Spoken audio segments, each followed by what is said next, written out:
Allahu Ekber, Allahu Ekber, Allahu Ekber. Eşhedü en la ilahe illallah. Allahümme Rabbe hazi daveti tammeti ve salatil kaime. Allahu Ekber. Ekber. Semiyallahu limen hamide.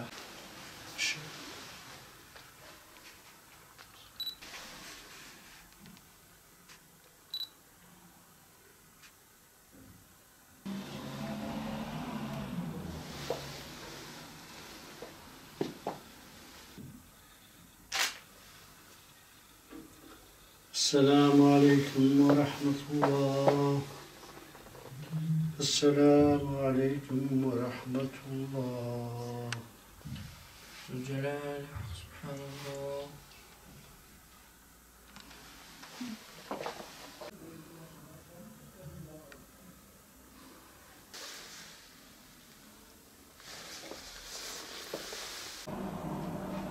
Bismillahirrahmanirrahim.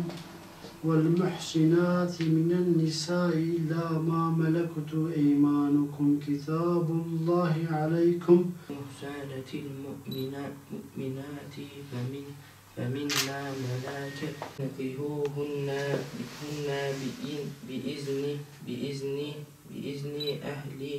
أهلهن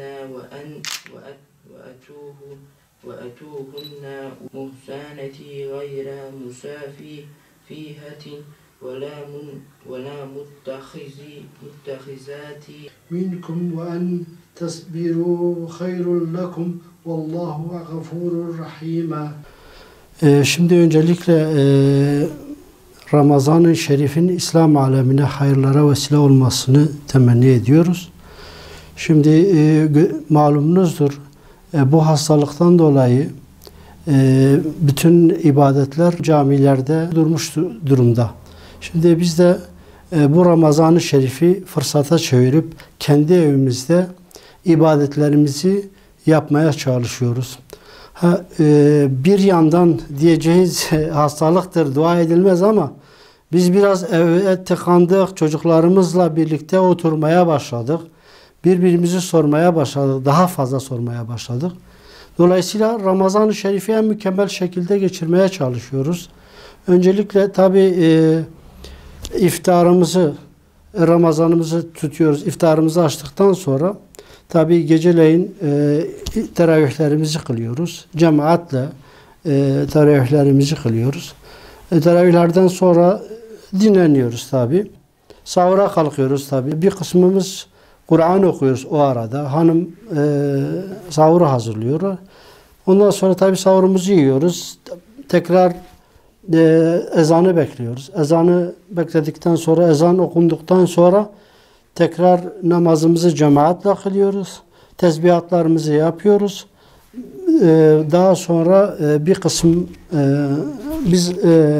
bir kısmımız Kur'an-ı Kerim okuyor. Bir kısmı değişik şeylerde değerlendiriyor.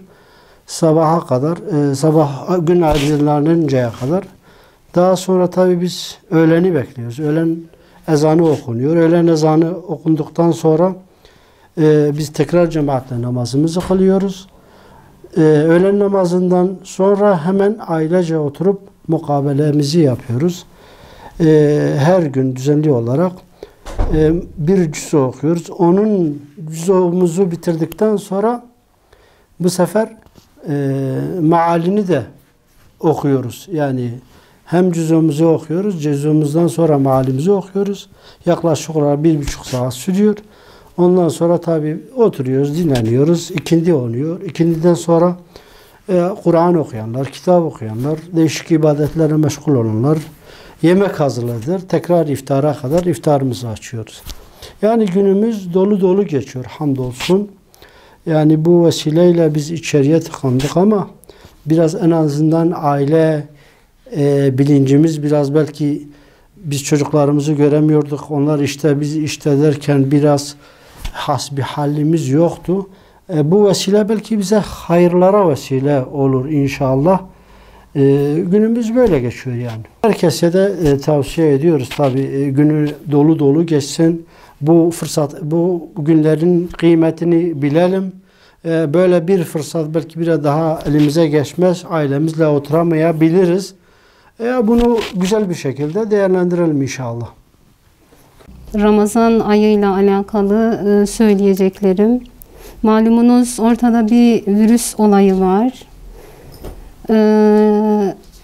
Allah-u Teala'nın ayetlerini okumak gibi algılamamız lazım bu virüsü. Nasıl ki her ayet bizlere bir mesaj içeriyorsa, bir mesaj veriyorsa, hayatımızı idame etme yönünde, hayatımızı düzeltme anlamında, umuyorum ve inanıyorum ki Allah-u Teala'nın bu virüsü göndermesindeki sebeplerden bir tanesi de bu hikmeti anlayabilmek adına bunu güzel ve doğru okuduğumuz zaman biz Müslümanlar olarak inanıyoruz ki her musibetten sonra Allah'ın rahmeti gelecektir ve biz buna iman ediyoruz.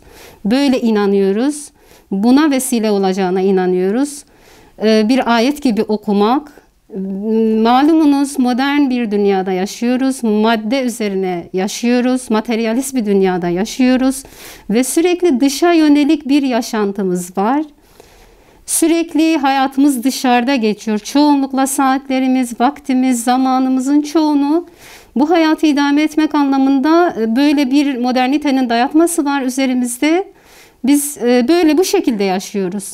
Şimdi bu virüsten dolayı evlere kapandık. Kapanmak zorunda kaldık. Allah'ın takdiri bu yönde, biz böyle inanıyoruz Müslümanlar olarak. Bunu fırsata çevirmek bizlerin elinde. Çünkü sürekli baba dışarıda, diğer aile fertleri çalışmak zorunda.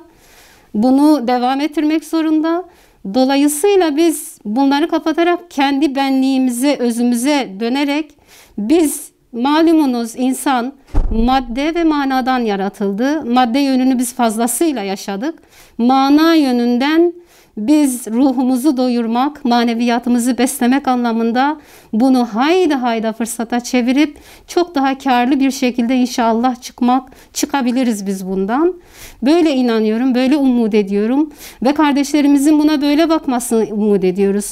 Şunu biz biliyoruz ki rahmetin içinde zahmet vardır, zahmetin içinde de rahmet vardır ve biz bu rahmeti elde edebilmek adına bunu fırsata çevirmek bizlerin elinde.